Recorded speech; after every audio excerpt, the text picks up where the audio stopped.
Good morning, everyone. I'm happy to be here again this morning to introduce Caverly Morgan as our teacher and meditation guide this morning. As always, in these morning meditations, there will be a 30-minute guided meditation followed by a question and answer period. I've put a note in the chat bar at the top explaining some technical details for coming on screen to chat live with Caverly during the Q&A. If you're interested in coming on screen, as always, please indicate in your question that you're willing to come on screen. So either in your question in the chat stream, or if you ask a question below my face here, please indicate that you're willing to come on screen. As always, also, if you are able to support Sangha Live with a financial donation, it's much appreciated. The green donate button just here, if you just click on that, it will take you, walk you through the steps of donating. And as always, if you're able to, thank you so much for supporting those who also benefit from these teachings, but maybe aren't able to donate in that way at this time. A couple of things by way of announcements are just to remind folks that Caverly's talk for the Science and Non-Duality Conference airs tomorrow, the 23rd at 4 p.m. And there still are scholarships available, so I'll put a link to information about that in the chat bar. And then also just to say that Caverly's book, a kid's book about mindfulness, is available for pre-order and is coming out in print in June. So I'll also post information about that in the chat bar. And with that, I will welcome Caverly.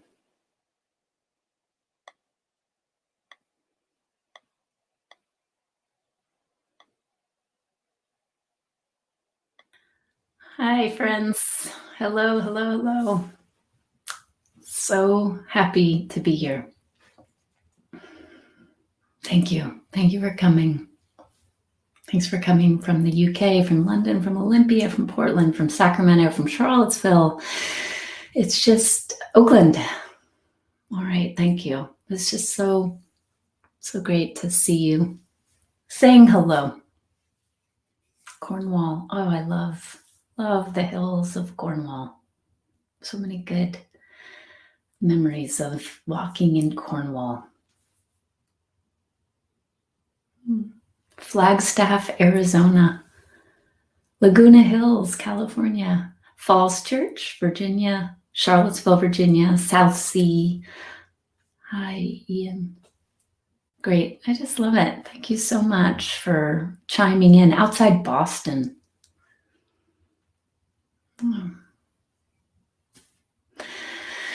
Well, hello from Portland. It's cool here this morning. Hi, Christine. Yes, it's a new day. Home, Richard. Yes. Yeah, lovely. So I really enjoyed yesterday's. Hi, from Paris. A couple people here from Paris. I really enjoyed yesterday's session. I enjoy our time together consistently. But yesterday, I really appreciated the quality of exchange around this topic of it's not what, it's how, or process versus content, and using that frame as a support in our practice. As you know, Joyce is on these calls. Joyce has been helping with the titling, and Joyce has been practicing with me since I started the nonprofit, which was called One House of Peace at the time. Over 10 years ago. And that was in Sacramento, California. Hi, Kiki. And so Joyce and I were chatting about title yesterday, and also just how shall we go about a part two? And Joyce said that it might be nice to have just some clarification around this framing.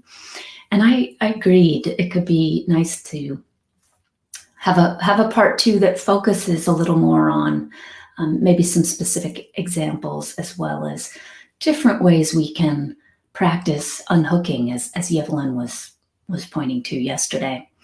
So I thought I would begin, before we move into the sit, by hearing a little bit more from you about what you've seen on this topic. And before I open that up, let me welcome anyone who might be joining us who's not attended before. It is not common that I offer a teaching or a focus that is a tie over specifically from the day before. So if you're here, welcome. I would like to do a little bit of a recap, and I'll make it brief, but know that you could go see the recording from yesterday later if this speaks to you. So the recap is that we were focusing yesterday on this topic of it's not what, it's how, focusing on seeing processes of the conditioned mind, and being able to have clear discernment about the difference between the process within the conditioned mind and the content.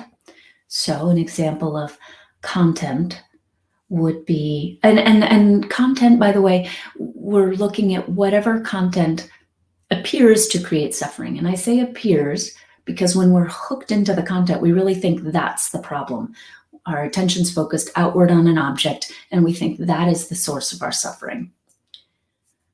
However, I always like to point out, if you're in a group like this or on a call like this, you've probably caught on to the way in which just rearranging the content of your life doesn't end suffering.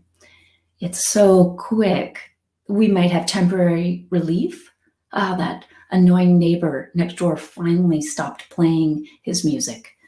I'm trying to think of a benign example, but we think, oh, that's, if only that weren't that racket, and then I could have peace.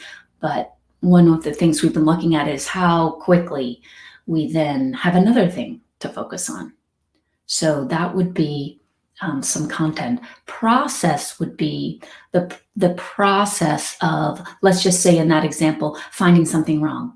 So, it's this neighbor, and then after that, it's, I'm so judgmental.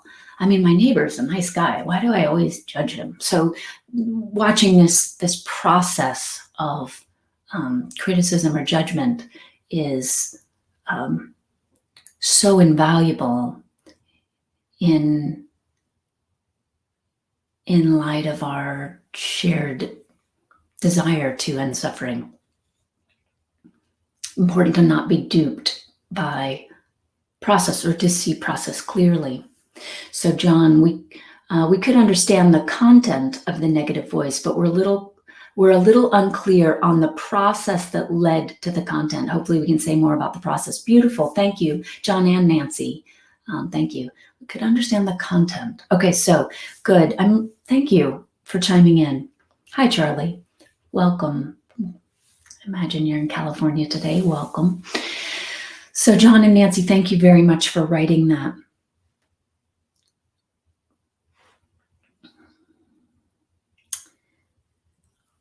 If folks would write in one word, and if you're new to the group today, what do you notice about what kind of process tends to lead to suffering for you?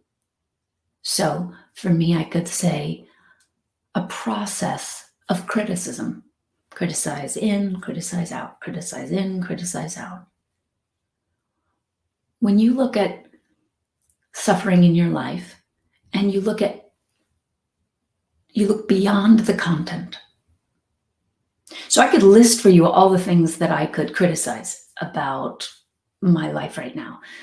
How I'm being, how my husband's being, how my puppy's being. I mean, we're quarantined, so I have limited how things are at work, right?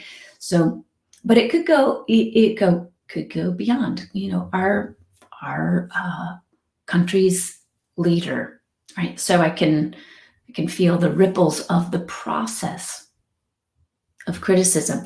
I could list for you all that content, but the process is what we're honing in on with this tool. So Erica, you can see you do a process, a conditioned process of judgment. Martin, conditioned process of striving. and we can get confused, like, oh, I didn't notice I was driving, but now I'm actually just striving the same way I'm always conditioned to strive externally, but now I'm doing it with my spiritual practice. E, fear of failure. So that process just repeats itself in different settings. Kiki, a conditioned process of perfectionism. Evelyn, resistance and judgment. John and Nancy, a fear of humiliation. Yes, exactly. Jim, obsessive thinking. Jane, insecurity. Maria, comparing and judging. Richard, blame others for my own inner critic. Beautiful. So we can look at the way in which it seems like it's somebody else, but often we're just projecting our own stuff, if you will, and then in relationship with it.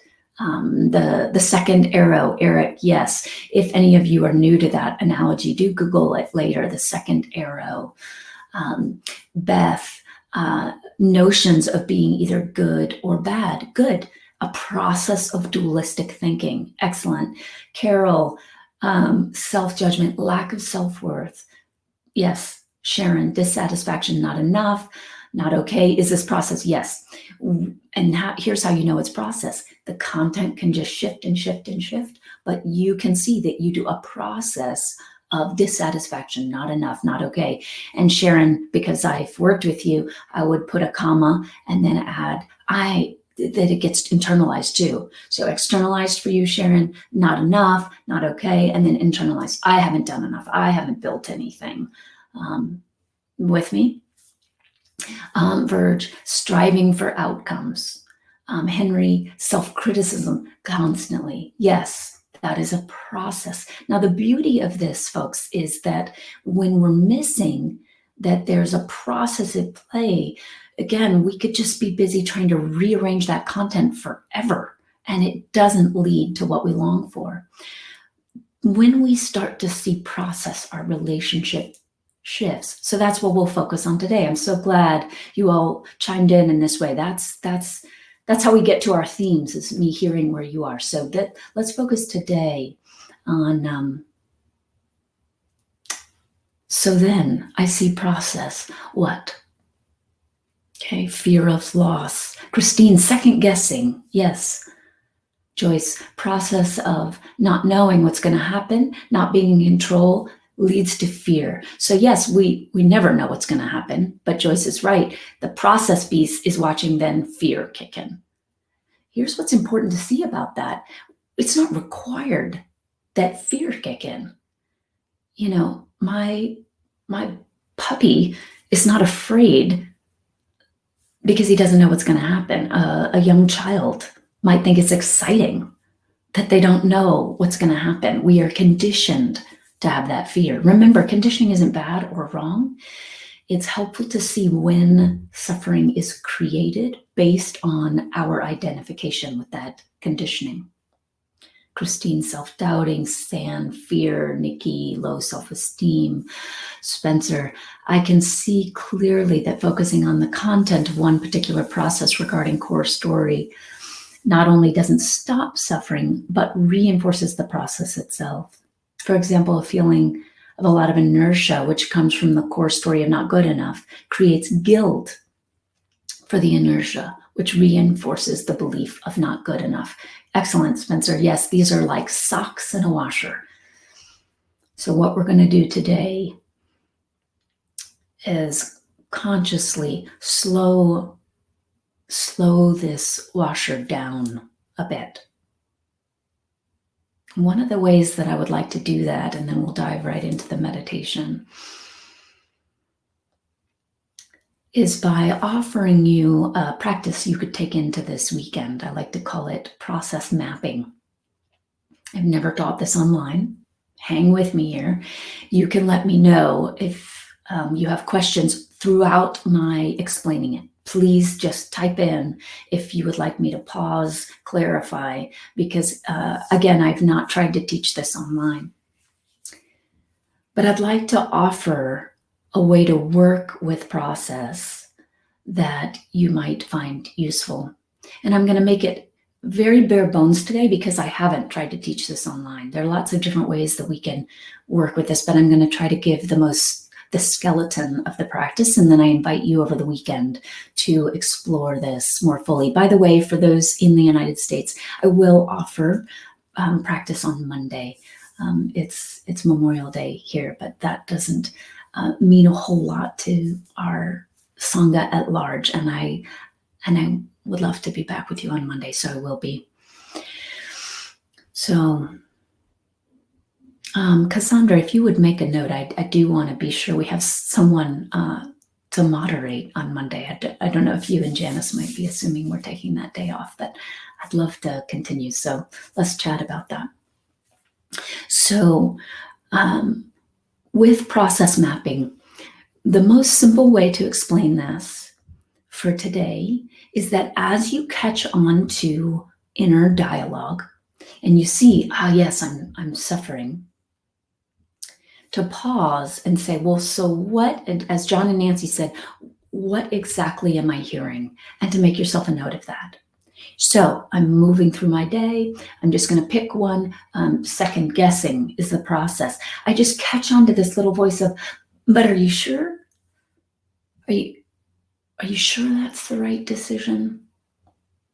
So I would just write that down. And I find it helpful to write these things down on sticky notes. So I just write down that line. It's like a script. I was rearranging the irises this morning, and so I have dark purple all over my hands. These are not bruises. So I write down on my script, are you sure? Like, you want to write down exactly what you hear yourself say. And then you ask yourself, simple question, and then what happens next?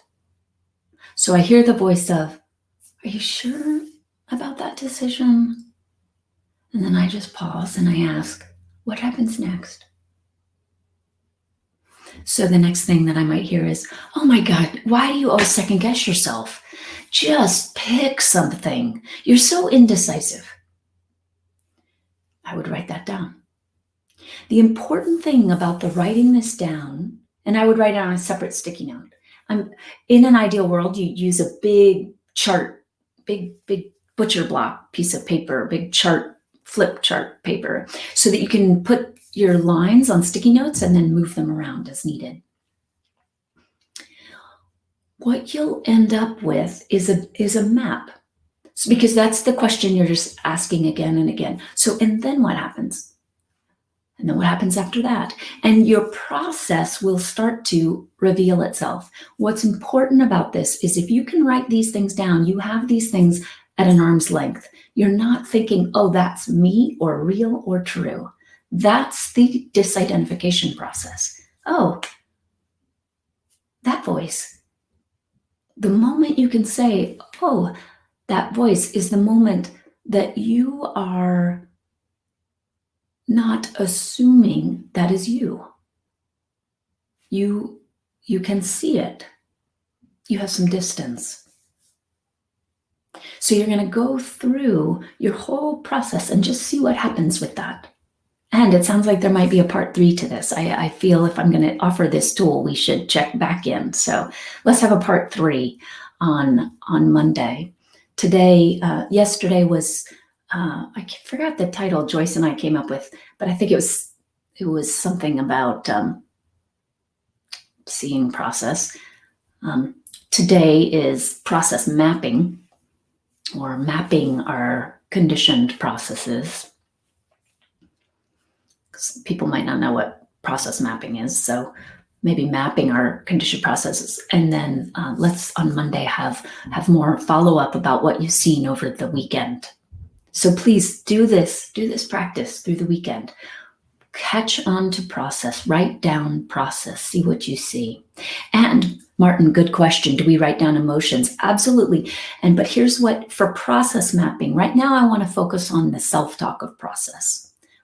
So here's what would be helpful is to make a sticky note that just says anchor and put it on your chart as well. So you've got these thoughts that are being laid out. Again, thoughts that normally might just feel so internalized that they just feel like they're you. You got these thoughts laid out.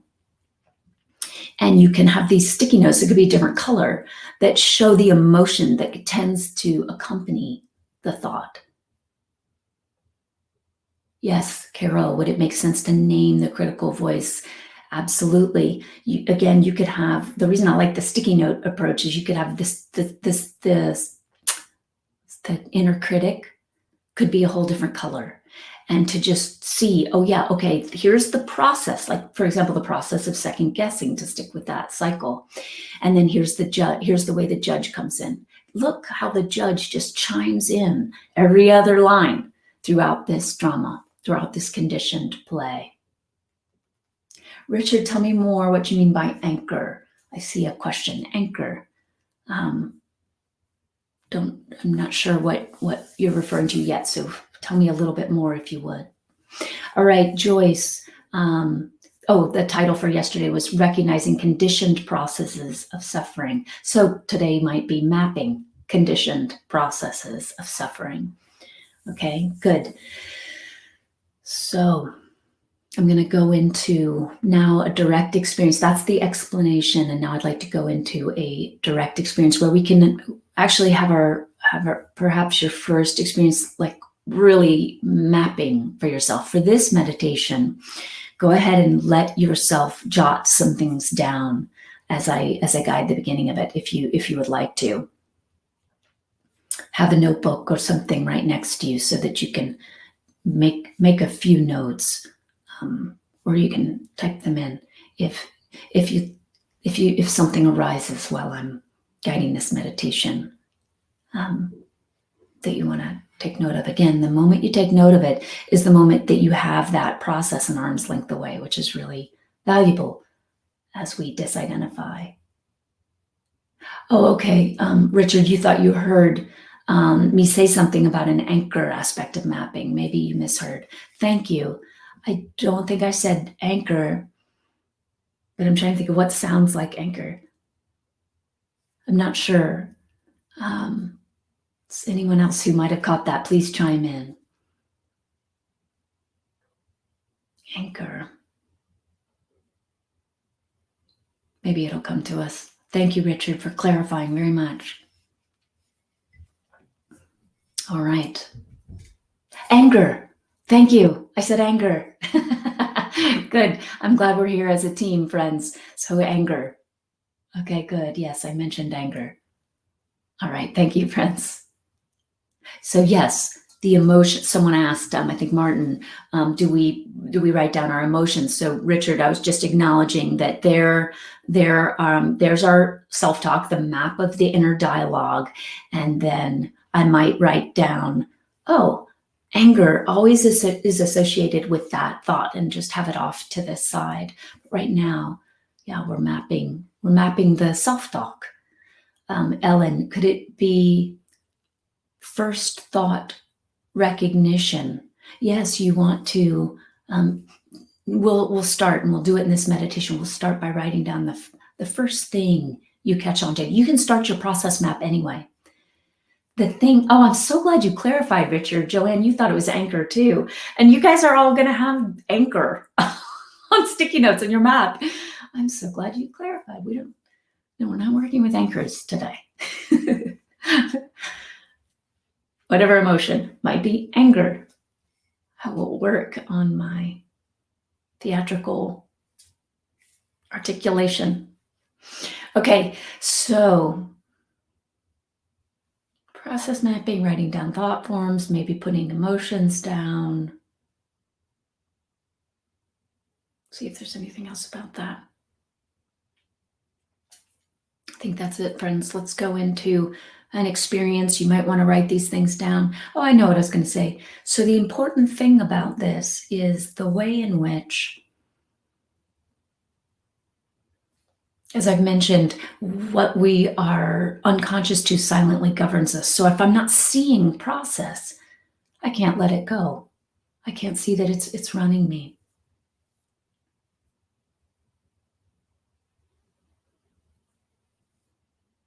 Yeah, okay. I thought it was anchor too.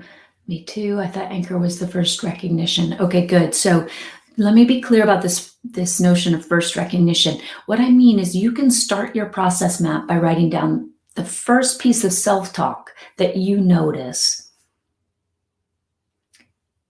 when you catch, I'm suffering. And again, as I mentioned in our last session, suffering doesn't mean I'm about to jump off a cliff. It could be I'm just discontent, dis-ease, not in my body. I'm full of angst. I'm depressed. Or maybe more importantly, I'm resisting my depression. You can be feeling a depression of energy and actually not suffer over it. I'm feeling tired today, but it's not required that I suffer over it. All right. So the first thing we're going to do is write down a piece of negative self-talk, or actually any self-talk. It's usually negative because we're suffering. So with the example, when Christine wrote self-doubting, the example of, why can't you just decide? Or, I don't know, should I do that really? Maybe that first thought doesn't feel like negative self-talk, but you can see how the negative self-talk follows pretty soon after.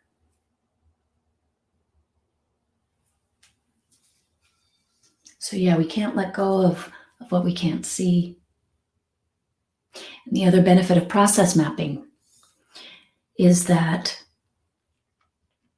you could be going along in your life and you suddenly catch on, I can see that I'm here on my process map. For most people, the process map ends up being a loop. It ends up being like we do this, we do this, we do this, we do this, and then we come back around to this. Don't try to force that if this is your first time doing process mapping. Don't try to push it into a circle, but it just often is the case that that's how it unfolds. So you can be going along in your life and realize, I'm right here in the process map. I'm at about 3 o'clock. Help that recognition, like Evelyn was talking about yesterday, just being able to say, I'm identified right now. I'm just stuck in my story, and I know exactly where I'm stuck in my story right now. Kiki, self-talk is so habitual, it may be challenging to notice, but I'm going to try my best to be discerning this weekend. Great. And let's have an experience of it. And I'm going to make this sit, friends, just based on the amount of time that took to explain. I'm going to make this sit shorter than usual so that we have time. I don't want to leave you to go into your weekend without getting to have clarifying questions about this. Okay, so come into whatever position is going to work best for you for a 20-minute sit for today.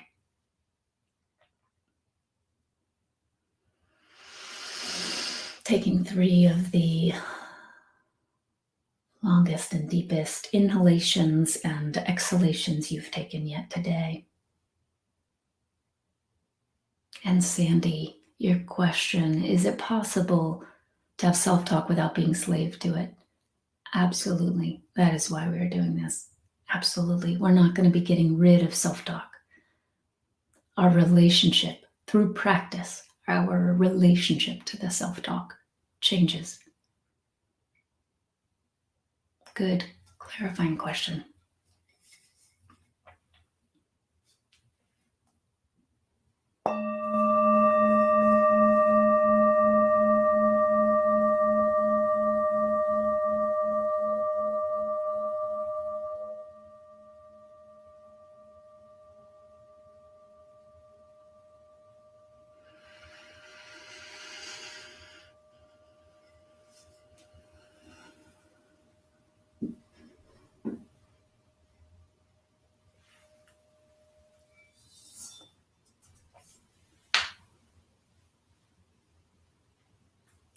Much like the last meditation that had a bit of a guided imagery component to it, we'll do the same today. So before we move into any image prompts, Just feel your body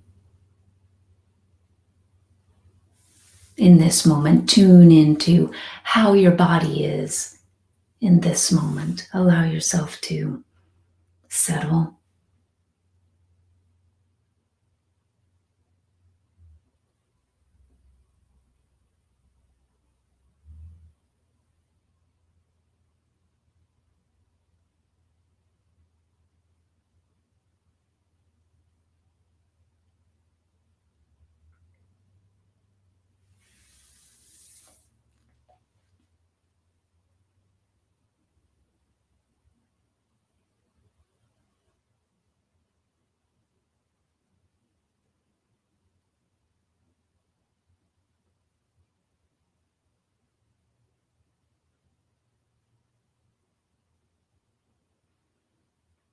And then notice, even right now,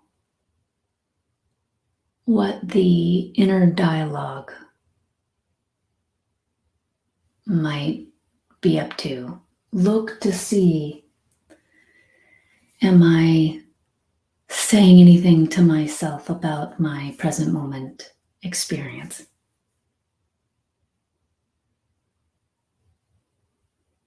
Is the conditioned mind voicing anything?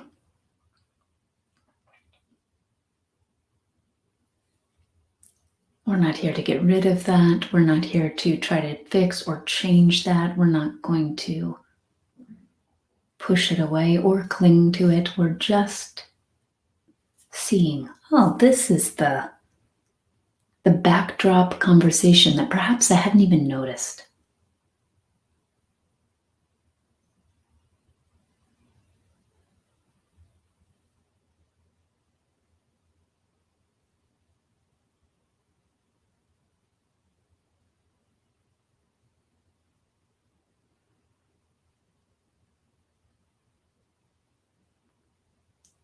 You can only see that conversation because you are aware, because of awareness itself. You can only see that dialogue because of awareness.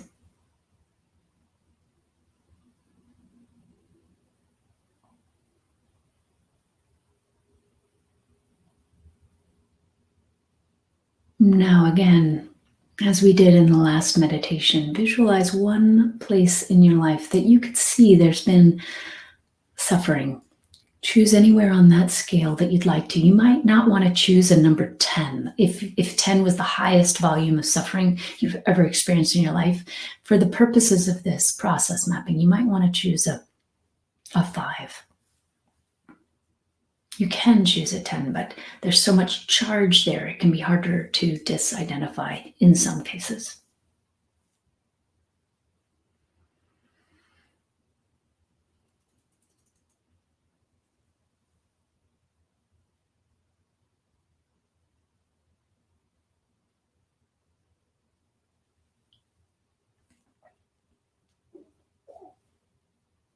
So there you are. See yourself moving through a circumstance where you're suffering, you're feeling dis-ease, discontent, resistance, anger, fear, self-doubt, all the things that were listed. Struggling with self-esteem, second-guessing, fear of loss, striving for outcomes. Pick one place, perhaps the place you've already named. Pick one place that you can see you're stuck.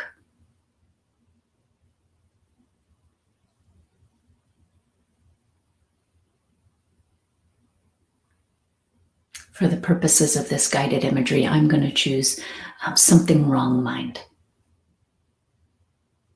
So again, if I'm only seeing the content, I might call up a girlfriend and say, gosh, there's something wrong with my house, my husband, my car, my puppy, my old dog, my vet.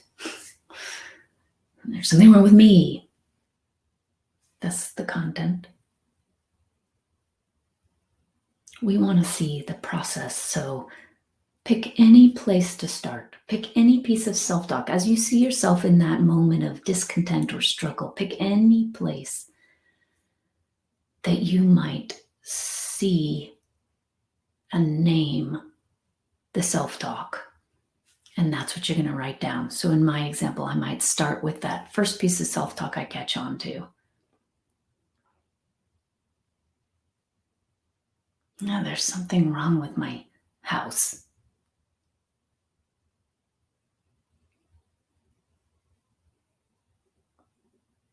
I ask myself, and then what happens next?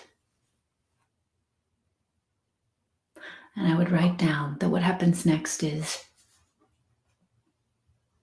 you should be grateful to have a home.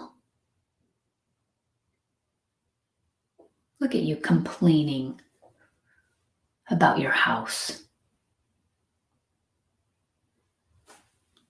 There's the negative self-talk. I would write down that negative self-talk. I would put it on a sticky. Or you can type it in, write it in your journal. The benefit of doing this on a really big piece of paper with stickies is you can move them around. You can really see it. It's harder to do this if everything's linear. So let yourself be artistic with this. Not right now. I mean, I doubt any of you have big paper and stickies next to you right now, but for now, just make notes of the self-talk. But just know that over the weekend, I'm offering this assignment of really turning this into a creative project. And then you ask yourself, and then what happens next?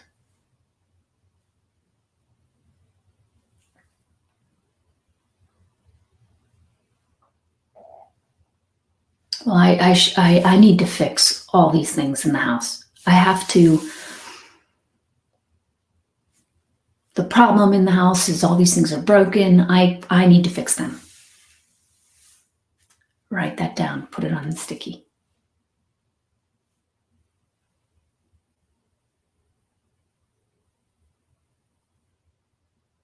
And then what happens next is the question. Well, I don't have enough money to hire someone to help me fix all these things, and I'm too busy to fix them. Write that down, put it on the map. Right now, we're just recording the self-talk. We're just going through and seeing the self-talk. Put that on the map.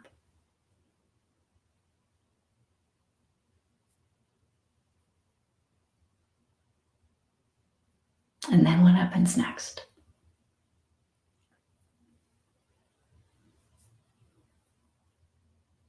My job doesn't pay me enough. That's why I don't have enough money.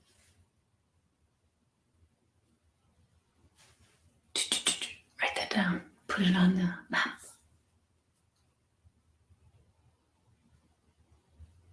And then what happens next?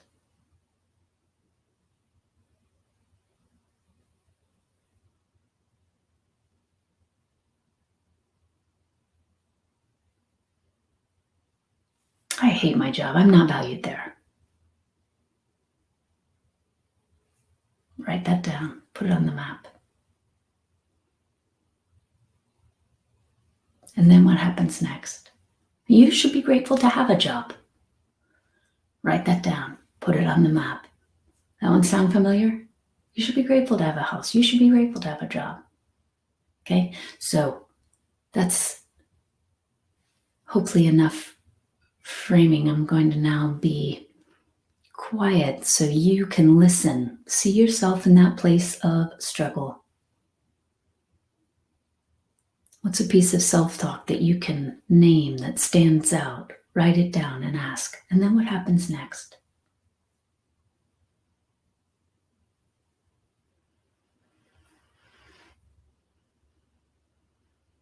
And then turn the attention again to being aware. You can only write all this down because you are aware, because awareness is. Then what happens next?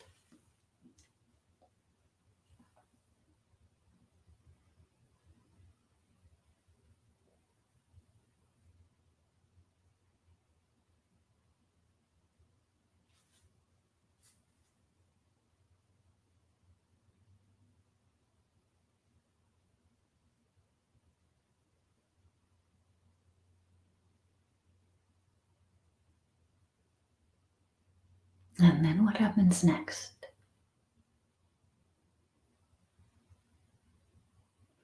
You can put a sticky note for the emotion that accompanies anger or frustration or fear.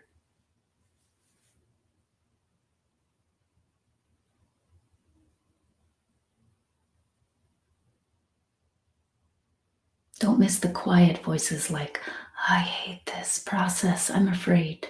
Write that down.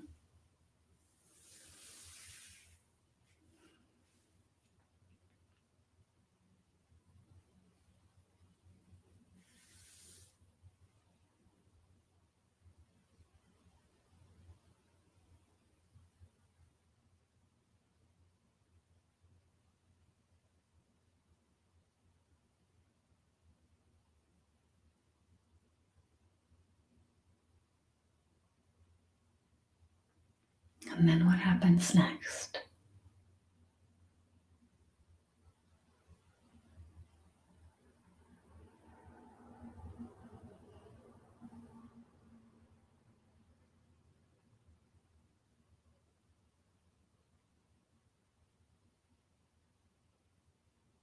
Remember, we're not trying to get rid of self-talk.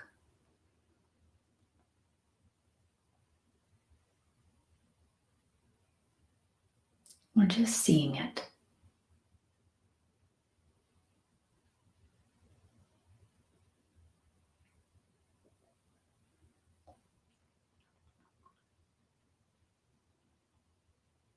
In seeing it, we recognize we aren't it. This isn't truth with a capital T. So see, record. See, record.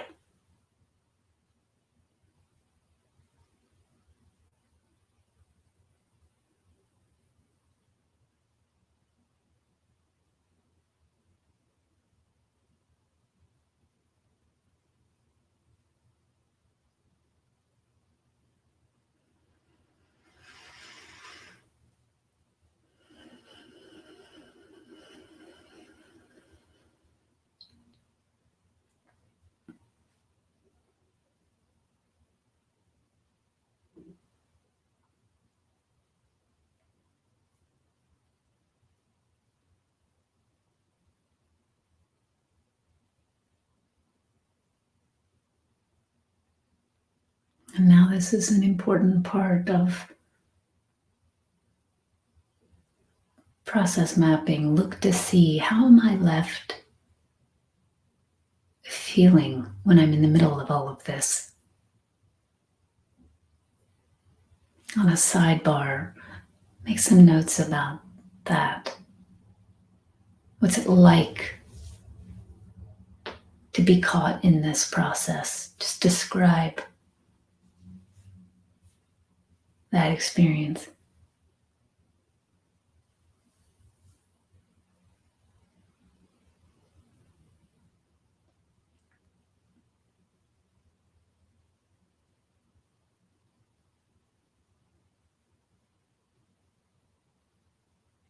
Can you see the way in which you are not this process? Can you see that?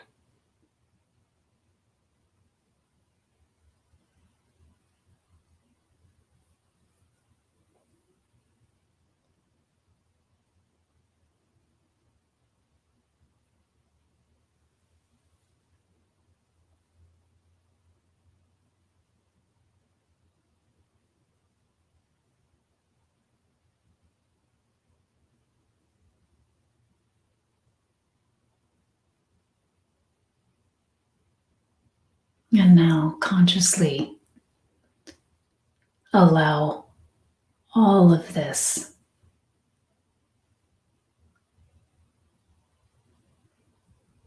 to be released. Let it go. You've seen it.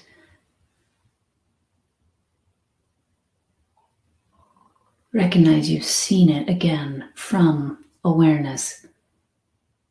return the attention to awareness. Because yes, as you wrote in, Sharon, when you're caught in that, you feel horribly inadequate. And yes, Jan, it hurts to be inside that. And Joyce, you feel that you're suffering and helpless. So, releasing, returning.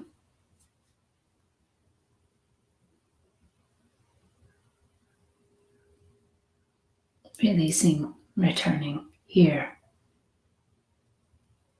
now.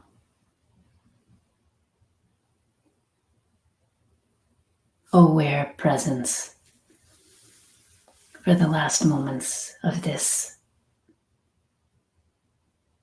meditation. Absolutely, Nikki, this is where your exhaustion comes from. Very tiring to maintain processes of suffering with the attention. So let the attention rest now, rejuvenate, restore, releasing or returning it to where, Elaine? To presence. You've seen this whole process from presence. Now release the process.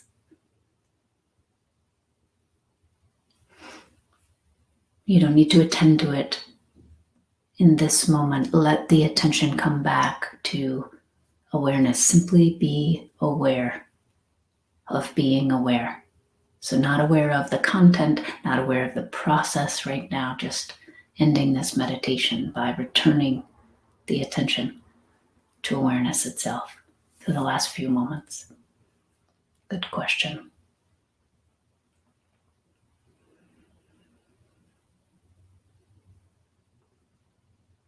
Enjoying the breath.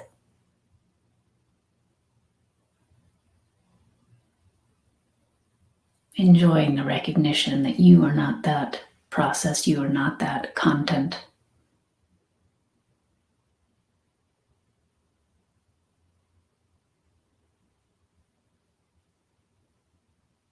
Simply resting in presence.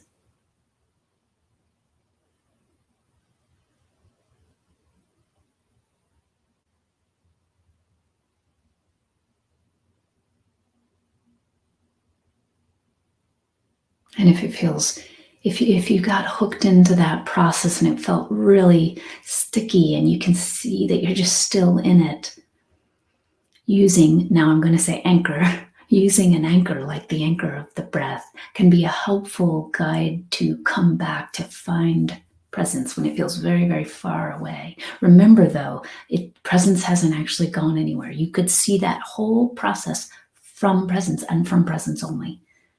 How else could you see it without awareness? But if it's feeling difficult to find, you got identified with the process while you were looking at it, perhaps. Use the breath, use an anchor. Come back to some anchor that's here and now. Sound, body, breath.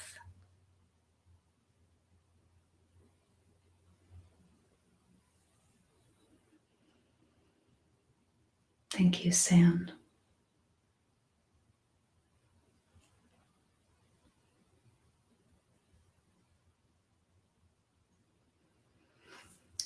And we'll end this experience with 3 of the deepest and longest inhalations and exhalations you've taken since the last time I offered that prompt. So then we can move into any questions you might have before we go into the weekend.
Friends, thank you. Thank you. So as mentioned, I'd love to open this up. Thank you for your engagement today. This unfolding doesn't happen without your participation. I knew based on chatting with Joyce that it'd be nice to have a part 2 to this topic of process and content, but I didn't know this is where we would go, and it's based on your engagement. So thank you. And let me not forget, donate if you can. Really, as you know, we can't continue without that. So please do if you can. Okay, something just arose that's worthy of sticky notes. Spencer, would anyone like to come on screen? Oh, Peter, thank you. Yes, great. Can I attempt to come on screen? I remember yesterday we were gonna have you be first. So perfect, Spencer. Please come on. And then friends, while we're waiting for Spencer to come on, Spencer, you've been invited. So while we're waiting for Spencer to come on, please try this out over the weekend. Do it without judgment, to the best of your ability. If you see any self-talk about your experience, by the way, Cassandra, I'm rambling. So Spencer can come on whenever. But if you see any self-talk while you're process mapping, then go ahead and write that down on separate sticky notes. Like, what are you saying to yourself about your homework assignment? It's really, it's like nice to see what's the process by which I go about process mapping. Jan, wow, I really wanted to solve my little problem before I could let go of the process and content. Excellent to see. Jan, if you can't let go of something until you solve it, you're going to be hanging on to a whole lot. So really useful to see. Really, really good to see that part of your process. And then Cassandra, you're just offering a quick tech reminder. If you use a Mac and have had trouble coming on screen during the Q&A, please now use Safari. All right, Spencer, I hope you're able to come on. If anyone else has a question or comment, okay, Cassandra, you invited Spencer, but it doesn't appear to be working. Shoot. All right, friends, I don't know if anyone else would be willing to come on. Let's see if it's just Spencer. You've tried, and I appreciate that so much. A couple times it's worked with you, and then I feel like more often than not it hasn't worked with you. So let's just double check. Is it happening on? Is it Spencer's computer or browser, or can we try someone else coming on screen? Anyone who might be willing? Yeah. Sharon, me too. Jan, I wanted to talk myself out of it. Sandy, how can I deal with any panic that may arise while doing things differently? Kiki, thank you for your willingness to come on. Cassandra, if you'd work with Kiki for a minute, let's see if we can get that to happen before we close out today. Sharon, let's see. Yeah, I wanted to talk myself out of it. Okay, Sandy, how can I deal with any panic that may arise? Write down what you're saying to yourself when you're feeling panic. Write down that self-talk. Cassandra, bring on Kiki at any time. Sandy, write down the self-talk that you experience when you're feeling the panic. That panic is accompanied by internal dialogue. Write down what that is. Let yourself have distance from that experience. Kiki, I've invited you. Just so you know, we're using Safari or Mac. Okay. So, and then Sandy, come back to recognizing that you are the awareness that is seeing the panic.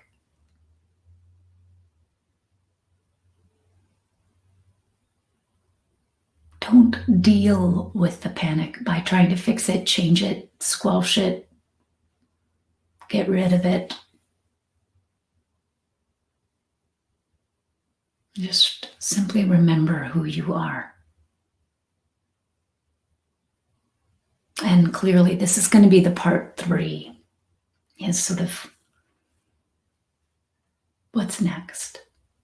So just know there's more to come. But to explore the more to come fully, I'd like for you to explore process fully. So this is just divine intervention that we now have a weekend to explore it. Martin, the self-dialogue was very subtle. And when I went to write it down, it was gone. I wrote down the self-talk to that experience. Good, Martin, good. Yeah, play with it over the weekend. It is so, and here, I'm glad you said this, Martin. Sometimes people report to me, I don't really have a lot of dialogue. Well, for this process mapping exercise, just write down what words you'd give to the felt sense of the suffering or the discontent. So you might not hear a voice that says, "What is wrong with you? You always mess everything up." But if you were to just feel into that experience of discontent or suffering, and then if you had to give it voice, what would it be saying? Just be creative with this. Friends, it's important to underline we're making all of this up. All of this, none of this is quote unquote real. Quote unquote real.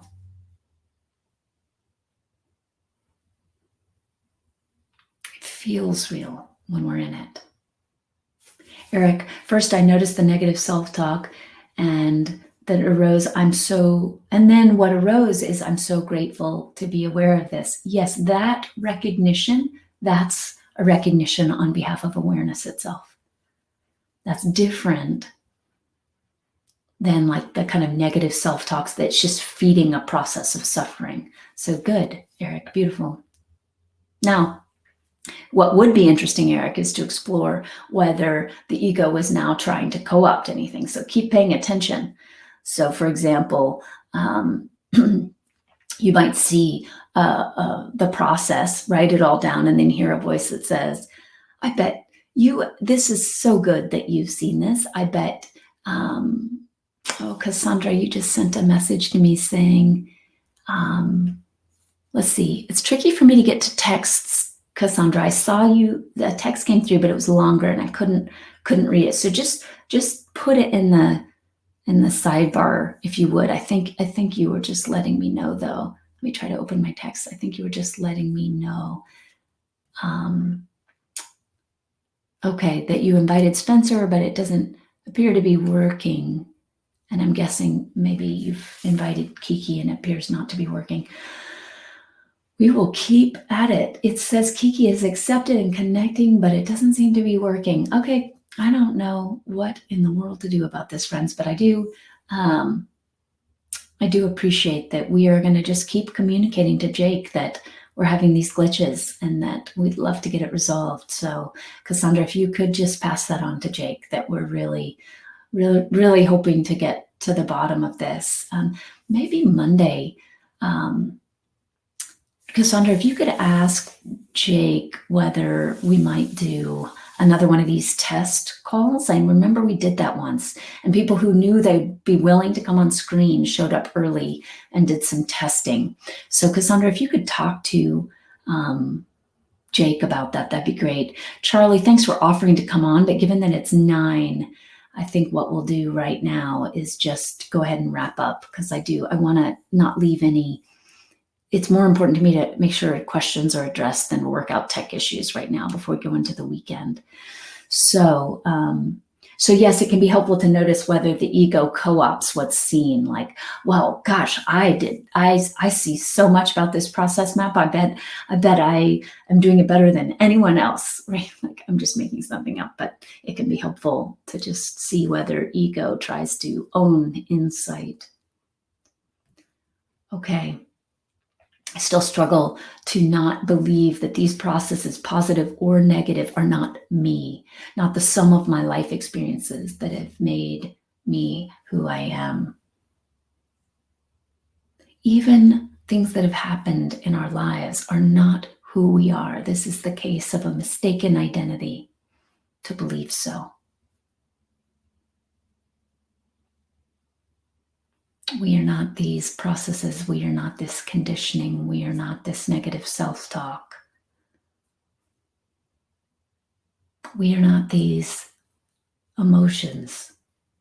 These things, these experiences arise in us. Open, vast awareness.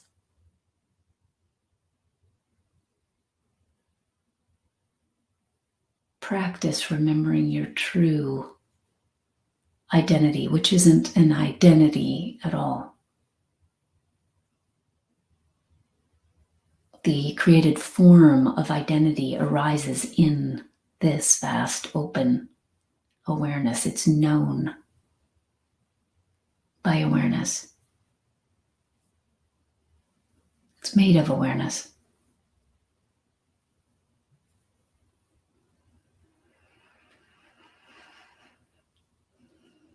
All right, friends.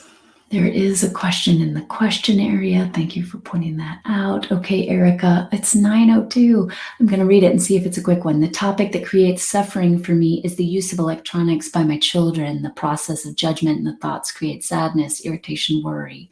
I want to set boundaries around the cell phone use. Are you saying to not take action on these things? I'm so glad you wrote this in before we moved into the weekend, Erica. Not at all. Not at all. Just because I do a process around, let's just say I lived with I always use this example because it's important should anyone on the call be in an abusive relationship.